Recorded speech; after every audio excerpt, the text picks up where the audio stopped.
Hello' everyone, welcome back to my YouTube channel. নমস্কাৰ, মই শুনি আপোনালোকক পুনৰবাৰ স্বাগতম জনাইছোঁ মোৰ অন্য এটা ভিডিঅ'লৈ। তো আমি আজি হস্পিটেলত যাব ওলাইছোঁ, কিবা মাৰ কিবা দাঁতৰ প্ৰব্লেম।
তাৰ ঘৰত আহিলোঁ গাইজ। তাতেতো জানে যে হস্পিটেলত ভিডিঅ' কৰা এলাউড নহয়, সেইকাৰণে মই তাতে ভিডিঅ' কৰিব নোৱাৰিলোঁ।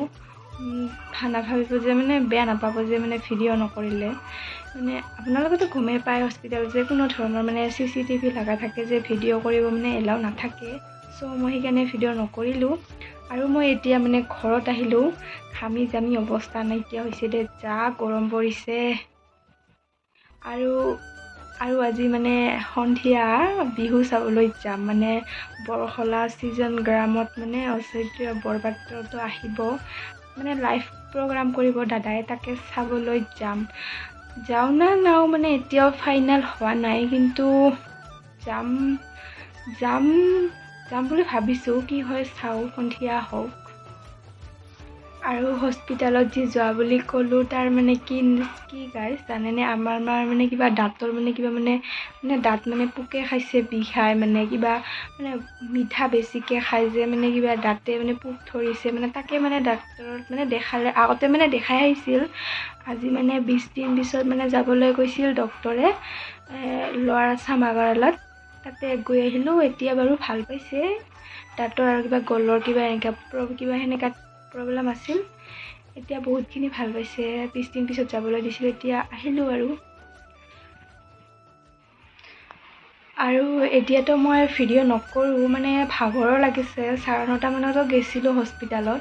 তো এতিয়া যিহেতু ভাগৰ লাগিছে, মই অলপ এতিয়া শুম। তাৰপিছত আপোনালোকক লগ পাই আছোঁ ডাইৰেক্ট ইভিনিং টাইমত, যেতিয়া বিহু চাবলৈ যাওঁ, তেতিয়া লগ পাই আছোঁ আপোনালোকক। আৰু আপোনালোকে ভিডিঅ'টো লাষ্টলৈ চাই থাকিব। আৰু মাতো নেযায়, কাৰণ গাটোও ভাল নহয় তাৰ আচলতে। মই বৰমাহঁতৰ লগতে যাব লাগিব। চ' আপোনালোকে চাই থাকক ভিডিঅ'টো। A few moments later. Hello' everyone, এতিয়া মই বিহু চাবলৈ যাব ওলাম। আপোনালোককতো কৈছিলোঁ আগতে যে আজি বিহু চাবলৈ যাম। তো এতিয়া ওলাম আৰু বিহু চাবলৈ যাব। যাওঁ নাযাওঁ হৈ আছিল, কিন্তু এতিয়া ফাইনেল হ'ল যে যাম। আমাৰ মাহঁতে নাযায়। চ' এতিয়া বৰমাহঁতৰ মাকৰ ঘৰত যাই তাহাঁতৰ মামাৰ লগত যাম। পুৰা বেগত কাপোৰ থাপোৰ একেবাৰে লৈ লৈছোঁ, জিন্স টপ লৈ লৈছোঁ।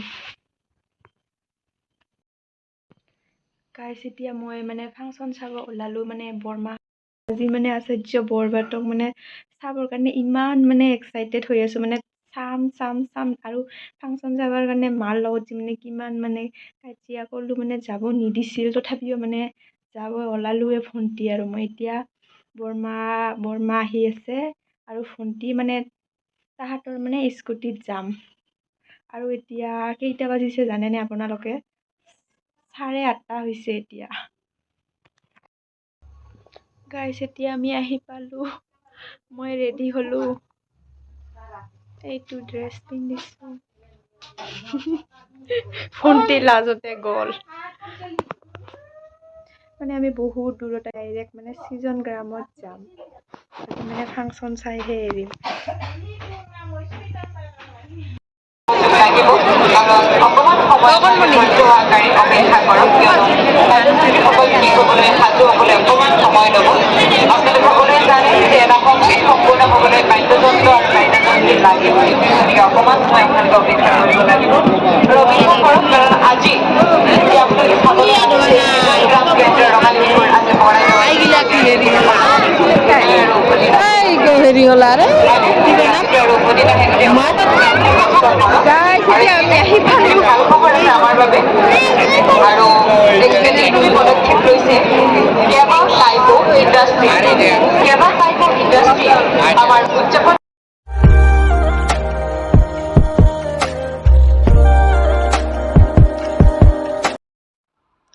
আৰু চাওকচোন কিমান মানুহ হৈছে ইয়াতে, মানে মানুহৰ ভিৰৰ মাজত আমি কেনেকৈ যে সোমালোঁ। মানে ইমান দাদাক ভাল পায় মানুহে, চাবলৈ আহিছে ফাংচন।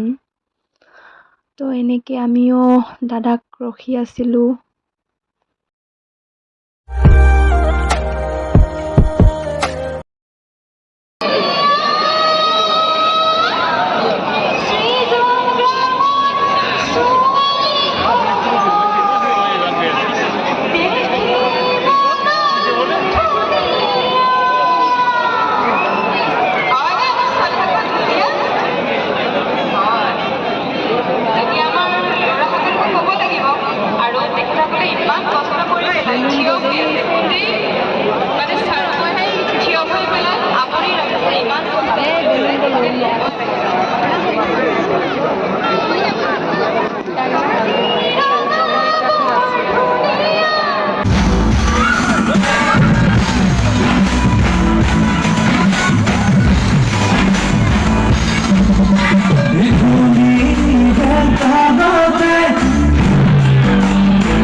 বিয়া দিয়া লাগিছে নাই বিহু বতৰ বিয়া পাতিবলৈ মন গৈছে নেকি জ্যোতিষ দাদা ও স্যার জ্যোতিষ একে বাগিনি বলবো জ্যোতিষ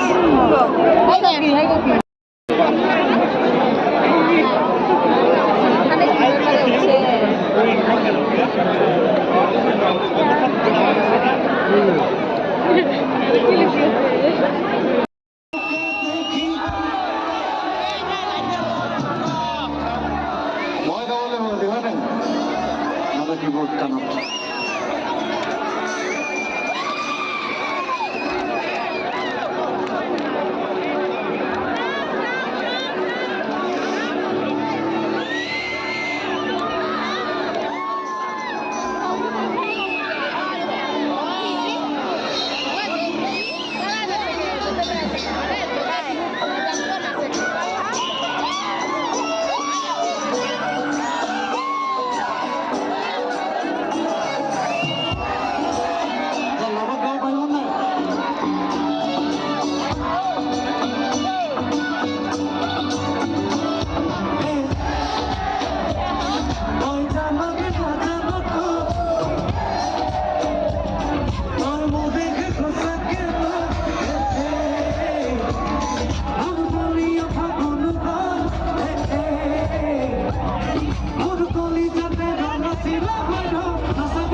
বিয়া দিয়া লাগিছে নাই বিহু বতৰ বিয়া পাতিবলৈ মন গৈছে নেকি জ্যোতিষ দাদা ও স্যাৰ জ্যোতিষ একে বাগিনি বলবো জ্যোতিষ গাইছ এতিয়া ঘৰত যাব ওলালো মিঠাই পাপৰ লৈ